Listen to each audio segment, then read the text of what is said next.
La primera impresión de un país tiene que ver con su gente, y para mí es un gozo poder ver a mis hermanos en la fe y poder tener esta comunión. Llegamos el día miércoles en la noche y algo muy importante que se le olvidó comentar a Alex, no solamente que soy pastor. En Cali estábamos plantando una iglesia de sana doctrina, muy pequeña, muy bebé. Llegamos hace unos pocos meses a la ciudad de Cali con mi esposa, Nina Castellanos. Tengo 2 hijas y es importante entender eso, que ellas también me necesitan allá, pero disponen este tiempo para que podamos meditar y servir al Señor. Nuestras familias son importantes. Quiero que vayamos a la palabra de Dios, y lo más importante, antes de plantar iglesias, necesitamos convicciones de la palabra de Dios.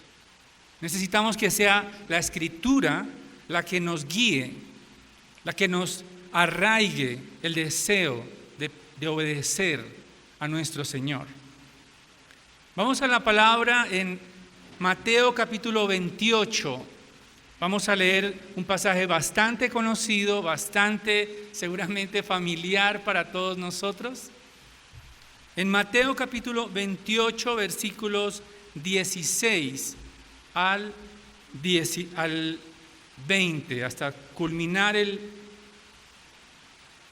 Evangelio de Mateo. Mateo capítulo 28, versículo 16 al 20, voy a leer la palabra inspirada por Dios y seguidamente vamos a pedir su dirección en esta tarde.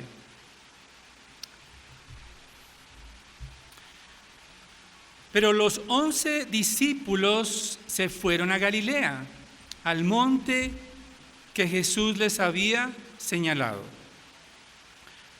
Cuando le vieron, le adoraron, mas algunos dudaron.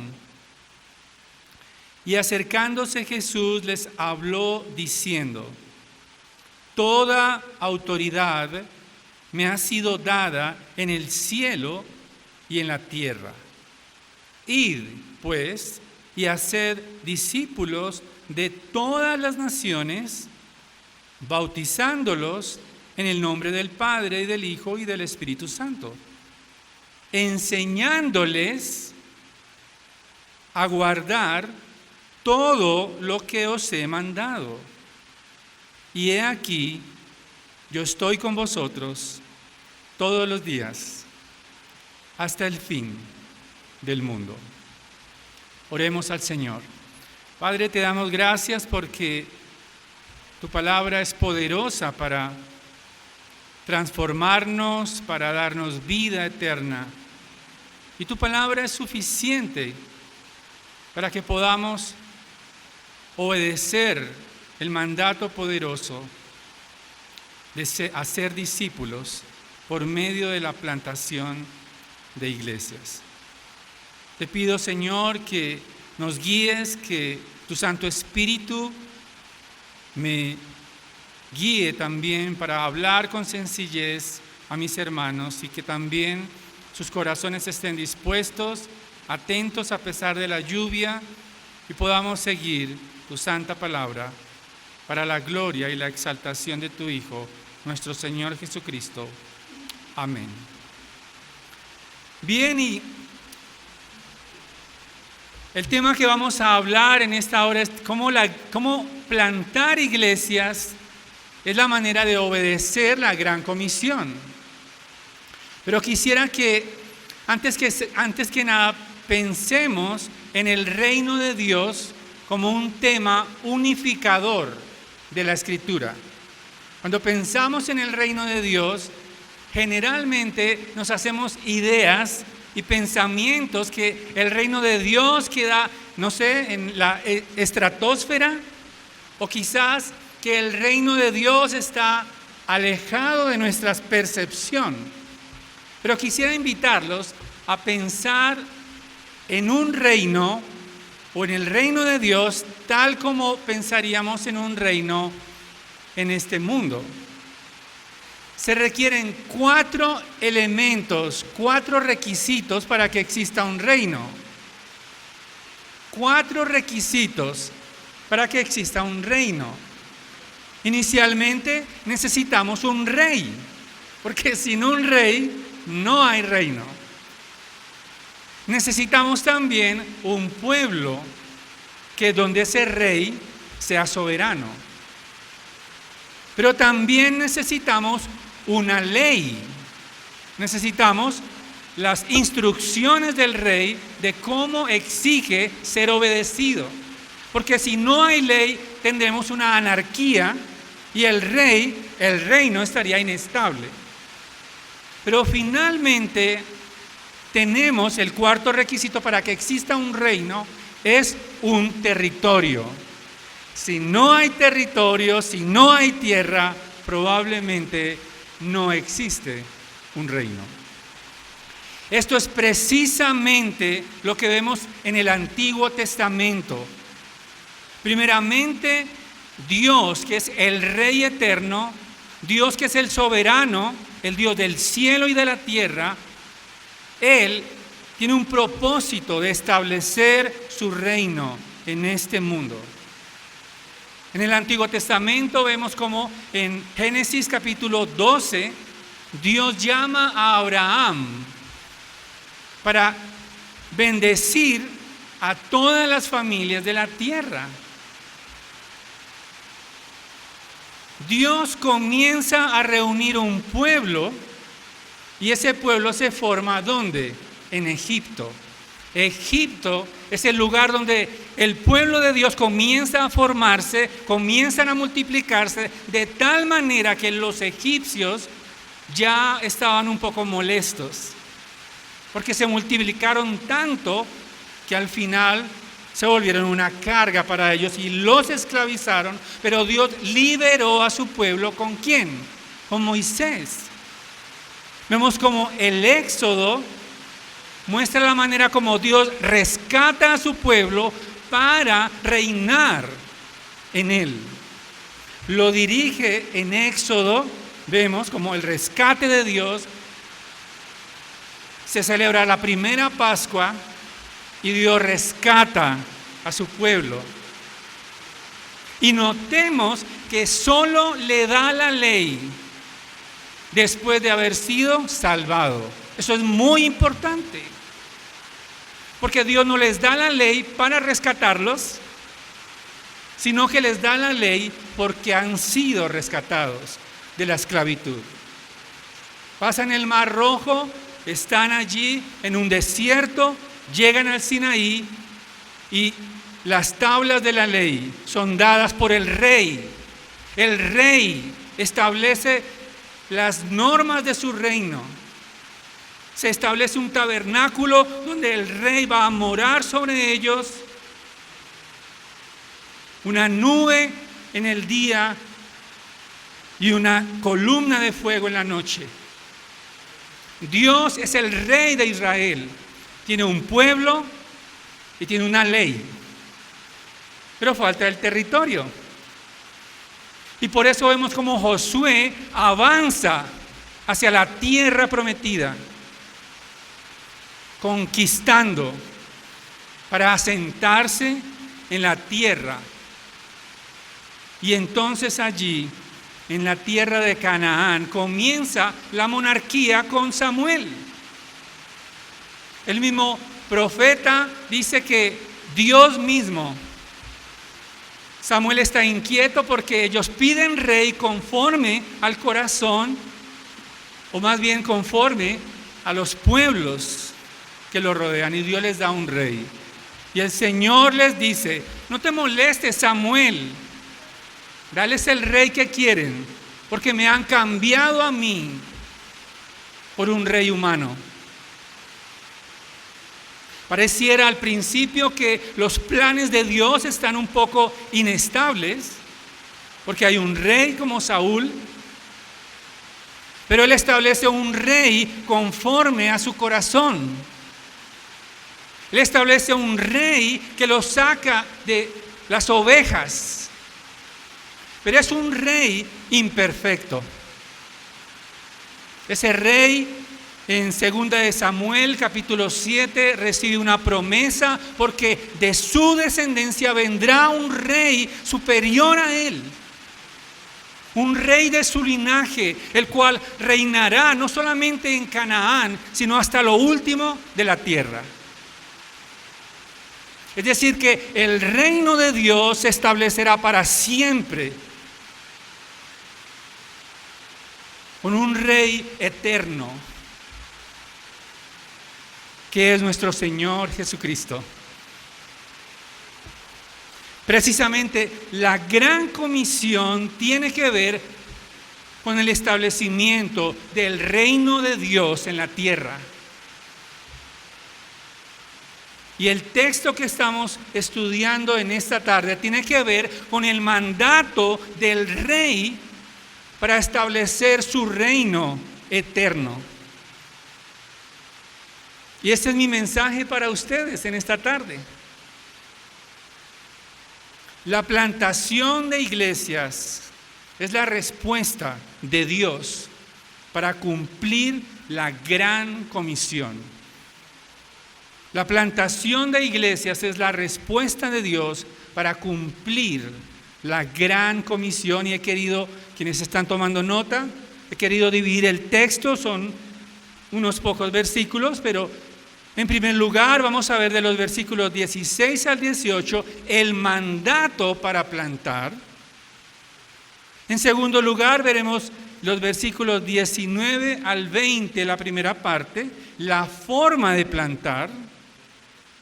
Y finalmente, en la última parte del versículo 20, veremos el respaldo para plantar.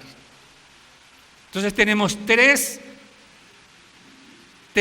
elementos con los cuales voy a tratar de respaldar el argumento del texto bíblico: el mandato para plantar, la forma de plantar y el respaldo para plantar. Vamos entonces al texto nuevamente, allí en Mateo capítulo 28, versículo 16. Hay una introducción allí. Pero los 11 discípulos se fueron a Galilea, al monte que Jesús les había señalado. Cuando le vieron, le adoraron, mas algunos dudaron. No sabemos exactamente cuál es el monte, no nos distraigamos en esos detalles, si es el monte Sión, es el monte de Galilea o quizás otro lugar. No hay que distraerse en eso, tampoco debemos distraernos en el hecho de que cuando la vieron le adoraron, pero algunos dudaron. El contexto de las palabras del Señor Jesucristo, o más bien, el texto nos está señalando a Jesucristo resucitado. Vemos allí en el versículo 9, un poco más atrás, dice: y aquí que Jesús les salió al encuentro diciendo: salve. Y ellas, unas mujeres, acercándose, abrazaron sus pies y le adoraron. Estaba hablando de Jesucristo resucitado, porque la sola presencia de Jesucristo produce adoración. Pero Él les dice: no teman, versículo 10, no temáis, id y avisad a mis hermanos que vayan a Galilea y allí me verán. Las palabras que encontramos en el versículo 18 nos ayudan a entender que la resurrección de nuestro Señor Jesucristo cambió la manera en que los discípulos lo veían. Ellos acababan de ver a Jesucristo crucificado, lo vieron allí lacerado, lo vieron agonizante. Acababan de ver a Jesucristo totalmente como parecía un rey vencido. Parecía un rey al cual era burlado. Pusieron allí un letrero: este es el rey de los judíos. Y murió. Pero ese rey resucitó. Y para resucitar necesitaba morir. Porque sin muerte no hay reino. Porque sin muerte no hay gloria. La cruz es imborrable. Porque Jesucristo compró el reino con su sangre. Él es el rey sufriente anunciado por Isaías. El reino, entonces, es a precio de sangre. Su resurrección confirmó el hecho de que Jesucristo es el Hijo de Dios. Él es el Mesías. Él es aquel descendiente de David en 2 de Samuel, como hablábamos hace un momento. Él es el único heredero del trono de David.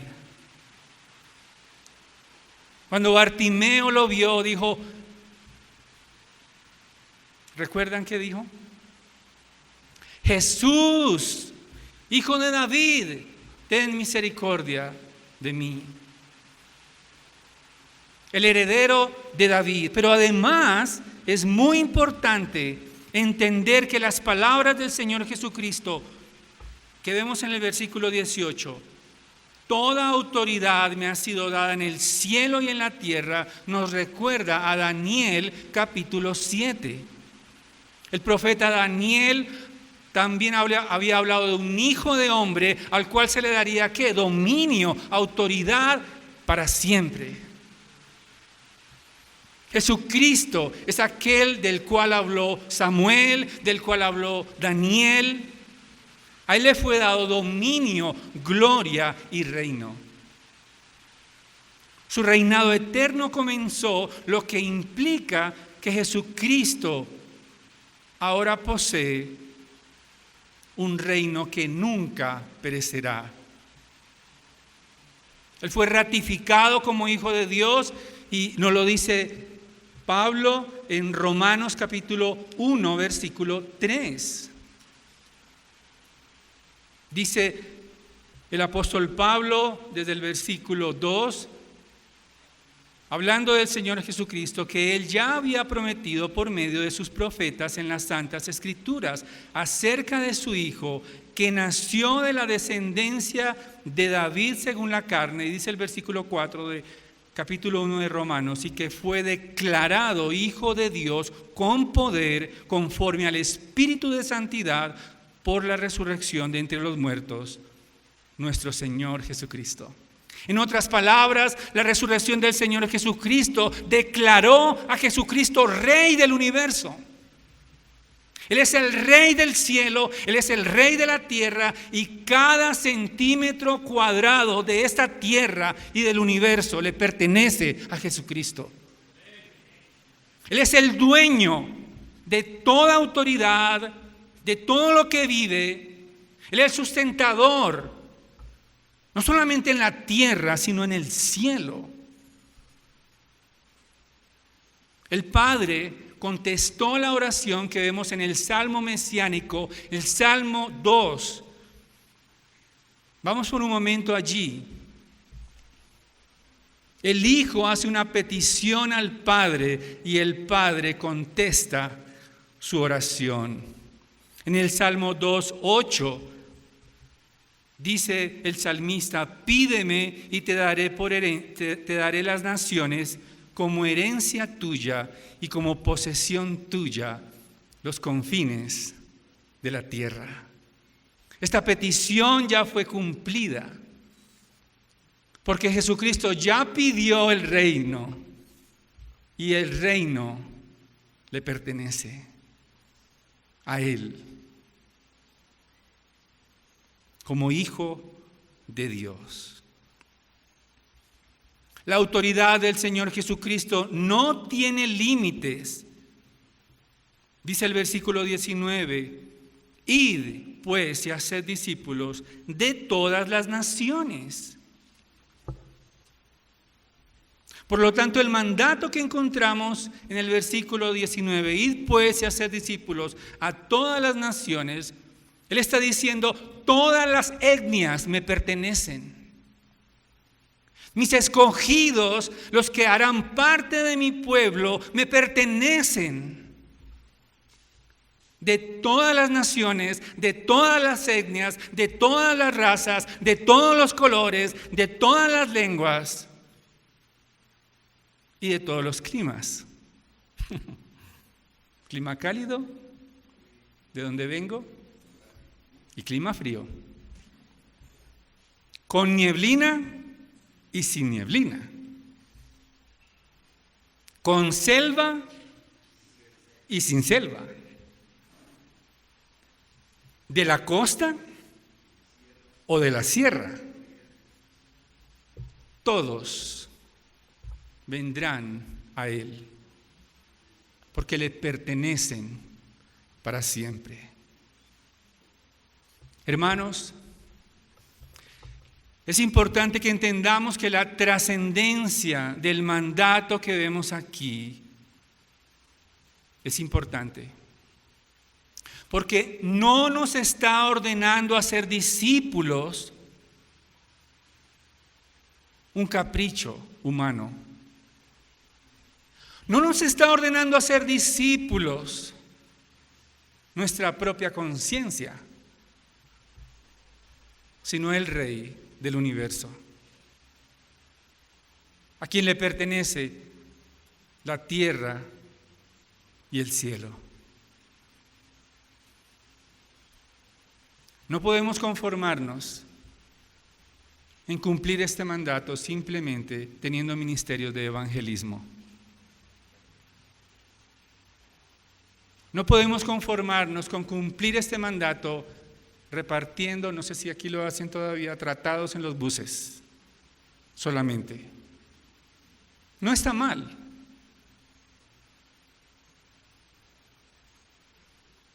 Nuestro mandato del Señor y del Rey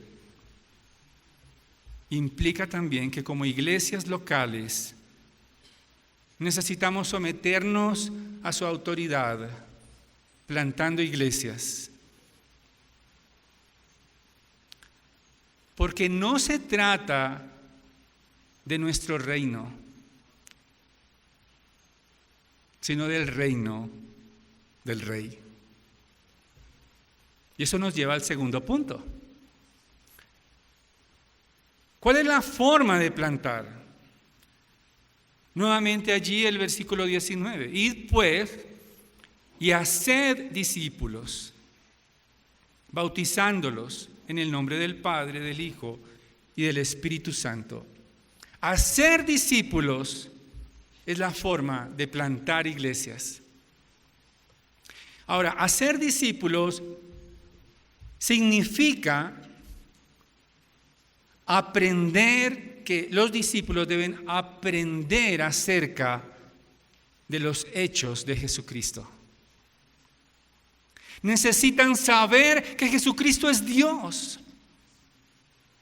Necesitan entender su condición de pecado ante el Rey. Necesitan entender que si no se postran a su autoridad, van a recibir su juicio y su ira. Pero también necesitan creer en Él, necesitan rendirse al testimonio apostólico que encontramos en su palabra. Necesitan rendirse a la autoridad de Jesucristo. Pero además, los discípulos también deben obedecer las palabras del Rey. El mismo Señor Jesucristo dijo: si me amáis, guardad mis mandamientos.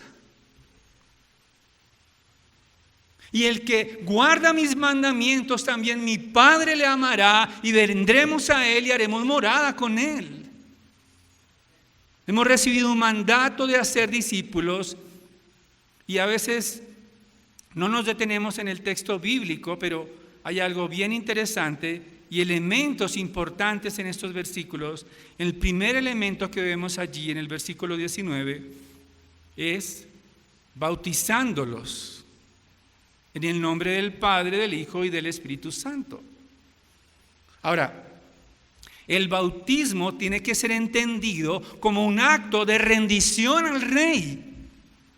Ese es el momento cero en el que todos los deseos, todos los anhelos, toda mi vida, todas mis esperanzas, todo mi futuro, todo lo que soy es rendido ante el Rey de gloria. Debe haber un entendimiento claro de que deben ser bautizados por el Dios Trino, el Padre que preparó la redención, el Hijo que llevó a cabo esa redención y el Espíritu que aplica la redención en los corazones. Eso es el bautismo. Mi mayor pesadilla, le decía yo a la iglesia antes de salir, en diciembre del año pasado, en plena pandemia, segundo pico. ¿Vamos en el quinto pico? No, todavía no. Pero le decía yo a los pastores, a la iglesia que me está sustentando, a mí y a mi familia, para ir a Cali desde Bogotá. Mi mayor pesadilla es bautizar incrédulos. Mi mayor pesadilla es que haya miembros incrédulos en mi iglesia. Extender pasaportes de la embajada del reino de Dios a impostores. Seguramente tendremos que lidiar con eso, pero es mi oración que eso no sea así. Porque el bautismo es la rendición al Rey. Pero además el versículo 20 dice algo muy importante, porque plantar iglesias es la manera en que cumplimos la gran comisión. Dice el Señor, el Rey, versículo 20, enseñándoles a guardar todo lo que os he mandado. Ingresar al reino está bien, es el comienzo, pero ahí no termina.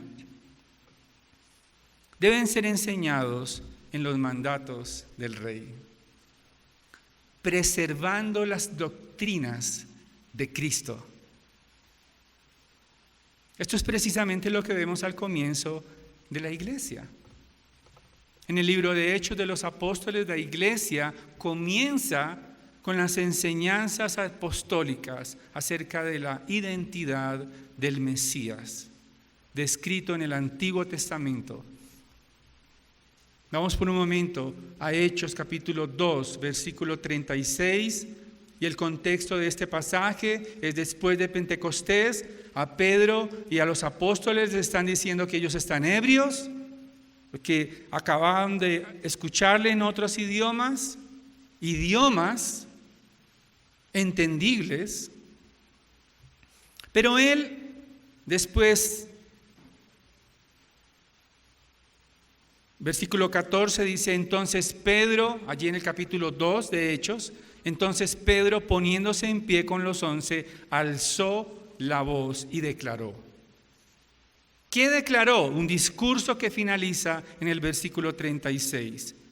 Sepa pues con certeza toda la casa de Israel que a este Jesús, a quien vosotros crucificasteis, Dios le ha hecho, ¿qué? Señor y Cristo.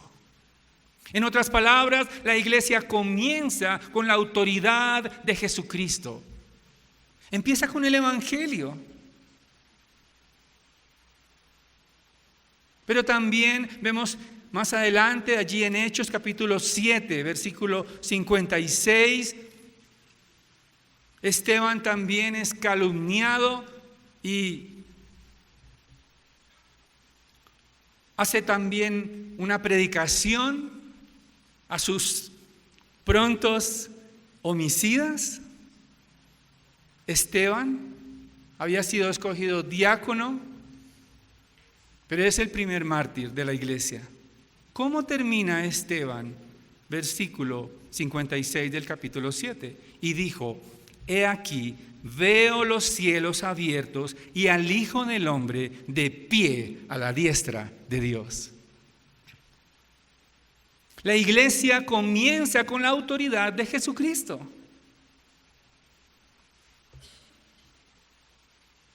Como dice nuestro hermano Justin Burkholder, el autor del libro que acaban de recibir, realmente plantamos el Evangelio para cosechar el Evangelio.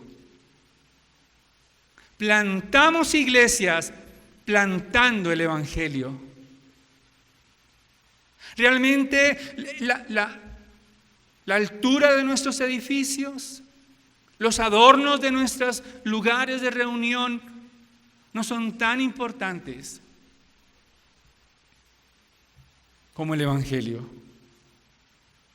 Realmente, si las sillas son abollonadas, si las sillas son de color rosa, si hay calefacción o aire acondicionado, es secundario. Lo más importante es que sembremos y plantemos el Evangelio de Cristo. Las iglesias locales son el contexto donde los discípulos no solamente son bautizados, sino que también son enseñados en las doctrinas del Evangelio. Y lo vemos allí, el apóstol Pablo se dirige a las iglesias.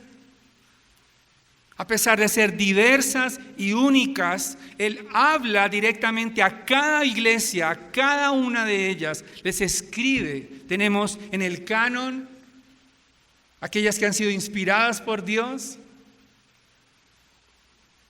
Y quiero detenerme por un momento en Filipenses capítulo 1, versículo 27, donde el apóstol Pablo muestra su preocupación por la preservación del Evangelio. Filipenses 1, 27, recordemos que él está en la cárcel. Está afligido, pero lo único que le preocupa es el Evangelio. Dice: solamente comportaos de una manera digna del Evangelio de Cristo. De modo que ya sea que vaya a veros o que permanezca ausente, pueda oír que vosotros estáis firmes en un mismo espíritu, luchando unánimes por la fe del Evangelio. El Evangelio es transversal a la plantación de nuestras iglesias. En sus cartas a Corinto, a Galacia, a Éfeso, a Tesalónica, a Colosas y a Filipos, el apóstol Pablo reitera el contenido del Evangelio antes de dar los mandatos, los imperativos, dad los indicativos. Antes de decirles ustedes tienen que obedecer a ciegas, antes de decirles ustedes tienen que hacer y ser esposas sujetas y ser hombres fieles y ser hombres y ser siervos y ser esclavos, les da razones de peso por el Evangelio.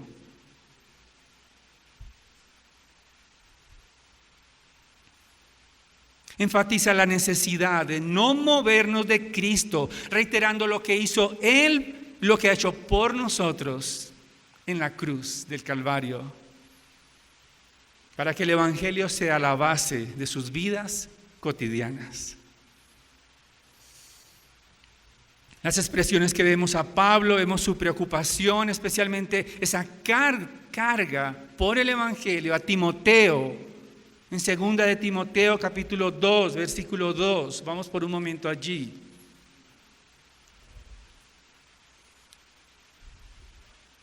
El apóstol Pablo prácticamente está pronto a ser sacrificado. Esto es casi las últimas palabras del apóstol Pablo Y le dice en el versículo 1 del capítulo 2 a Timoteo: tú pues, hijo mío, fortalécete en la gracia que hay en Cristo Jesús, y lo que has oído de mí en la presencia de muchos testigos, eso encarga a hombres que fieles, que sean idóneos para enseñar también a otros el Evangelio. Al despedirse de los ancianos, parece ser que él ya va camino a Roma. Vamos por un momento a Hechos capítulo 20. Él hace como dijéramos en este tiempo, una parada técnica en Éfeso, o más bien llama a los pastores de Éfeso a reunirse con él en su camino hacia Roma, y dice lo siguiente en Hechos capítulo 20, versículo 28 al 30: tened cuidado de vosotros y de toda la grey en medio de la cual el Espíritu Santo os ha hecho obispos para pastorear la iglesia de Dios, la cual él compró con su propia sangre. Sé que después de mi partida vendrán lobos rapaces, feroces, entre vosotros, que no perdonarán el rebaño, y que de entre vosotros mismos se levantarán algunos hablando cosas perversas para arrastrar a los discípulos tras ellos. La preocupación del apóstol Pablo es la preservación del Evangelio. Pero el mismo Señor Jesucristo en Apocalipsis capítulos 2 y 3, Él mismo se dirige a cada iglesia con cada una de sus particularidades, con cada uno de sus contextos, alentándoles a vivir, a vencer y a ser fieles hasta que Él regrese.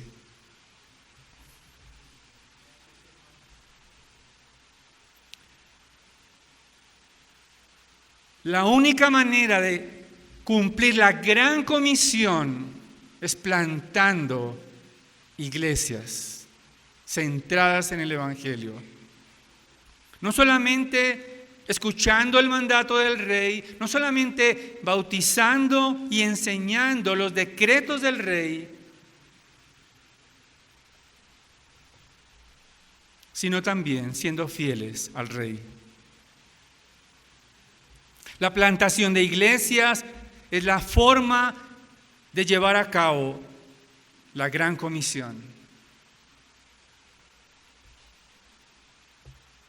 No podemos conformarnos con solamente evangelizar si no estamos dispuestos a dirigir a los discípulos a iglesias sanas.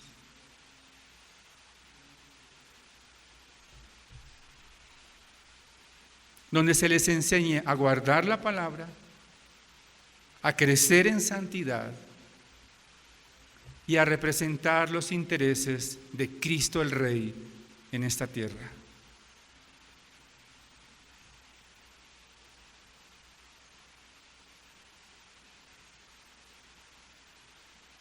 ¿Será que dependemos de nuestras habilidades para hacer esta obra? Muchos se sentirán descalificados porque no tienen títulos teológicos. Muchos se sentirán que no tienen las habilidades, la persuasión para convencer. Muchos dirán: yo no he estudiado lo suficiente. Otros se mirarán y dirán: yo no vengo de una familia encumbrada. No reúno el estándar humano para calificar para el rey. ¿Será que dependemos de nuestras habilidades estratégicas, de nuestros talentos, de nuestras virtudes?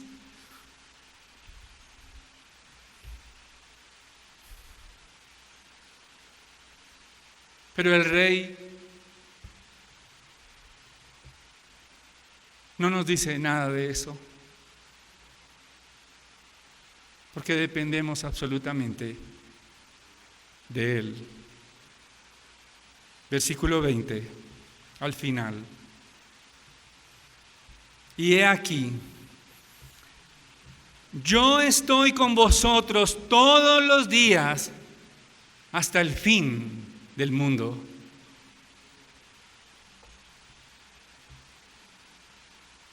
En tercer lugar, hemos visto el mandato para plantar, hemos visto la forma de plantar y hemos visto, y ahorita vemos, el respaldo para plantar.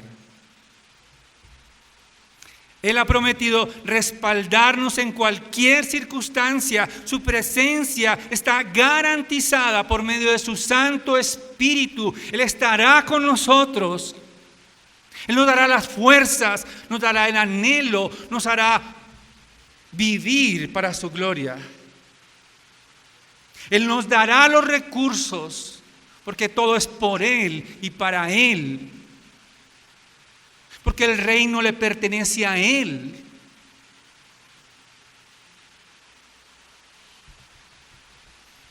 No importa las circunstancias que tengas que atravesar. Probablemente has perdido familia en la pandemia, vecinos. Probablemente has tenido que cerrar provisionalmente porque no hay recursos. Probablemente se habla de crisis energética, se habla de calentamiento global. Estaban reunidos hace poco en Glasgow por lo que se avecina. Pero creo que me preocupa más el enfriamiento global de los corazones que el calentamiento global.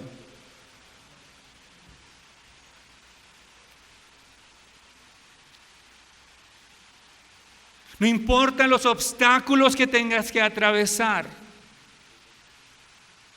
No importa si te han humillado.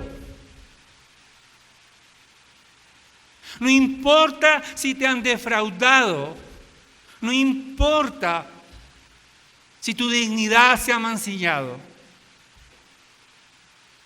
El Rey está contigo para siempre. El Rey te dará un gozo eterno para siempre. El gozo de Dios será el rescate y la respuesta de Dios en medio de cualquier circunstancia.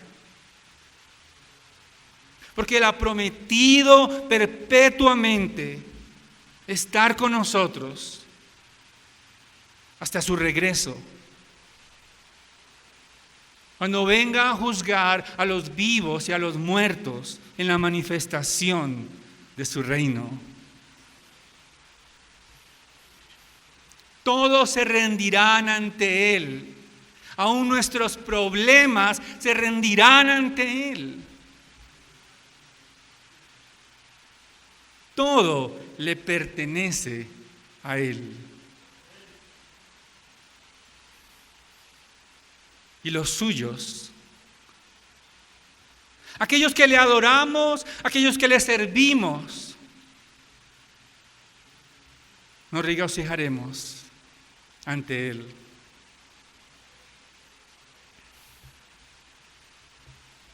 Hermanos, es probable que no esté seguro dónde comenzar a plantar. Hace 2 años no tenía claro dónde iba a plantar. Pero Dios me envió a un lugar poco deseable para mí y mi familia. Pero estamos seguros que estamos sirviendo al Rey. Quizás estás pensando, ¿será este el tiempo de plantar? Quizás estás pensando, no tengo los recursos para plantar. Pero lo que debes estar seguro es que el Rey te respaldará y que volverá a establecer su reino en la tierra, porque toda autoridad le ha sido dada y ha delegado su autoridad en su pueblo y su iglesia para hacer discípulos, para enseñarles a depender de Él para siempre. Nos respaldará con su presencia, nos dará los recursos, porque Él es el dueño de toda la tierra.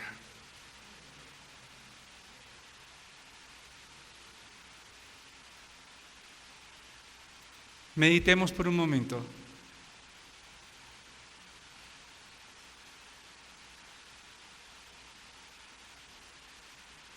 Medita por un momento, ¿cuál es tu situación ahora?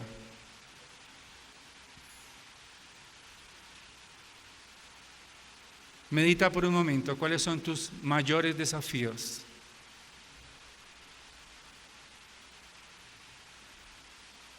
¿Qué te impide obedecer al Rey? ¿A qué le temes más que al Rey? ¿Qué te avergüenza que no haya sido cubierto por el Rey?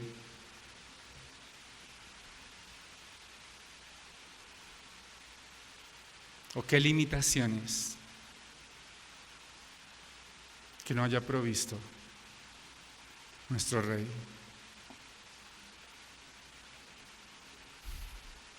Vamos a orar. Padre, te damos gracias, Señor, estamos ante tu grandeza gloriosa.